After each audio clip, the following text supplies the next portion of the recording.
Un capitaine qui tient fermement la barre et fixe le cap. C'est l'image que François Hollande a voulu donner aux Français.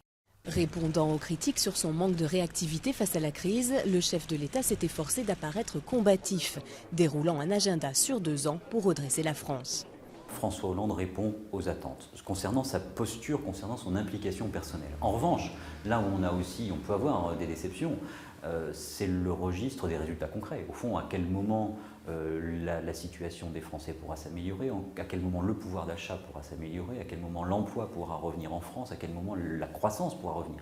Réponse, pas tout de suite. Avec une perspective de croissance de 0,8% en 2013, l'État devra trouver quelques 35 milliards d'euros pour renflouer ses caisses et respecter le pacte européen qui limite le déficit public à 3% du PIB.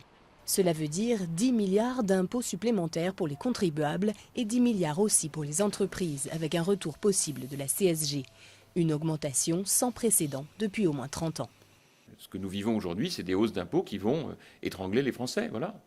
Vous vous rendez compte le niveau d'augmentation d'impôts qu'on demande aux Français? C'est considérable. On va bloquer complètement l'activité du pays. Pour les ménages, François Hollande a confirmé l'instauration d'une taxe à 75% sur les revenus supérieurs à 1 million d'euros. Mais pour 2 ans seulement. Une mesurette pour les économistes. Ce n'est pas une mesure de rétablissement des comptes publics. On voit que finalement les recettes fiscales à attendre sont très faibles. Je pense que c'est une mesure qui vise à donner exemple, en tout cas une forme de solidarité budgétaire dans le redressement des comptes publics. Si François Hollande compte redresser la France en 2 ans, il se donne 1 an seulement pour inverser la courbe du chômage.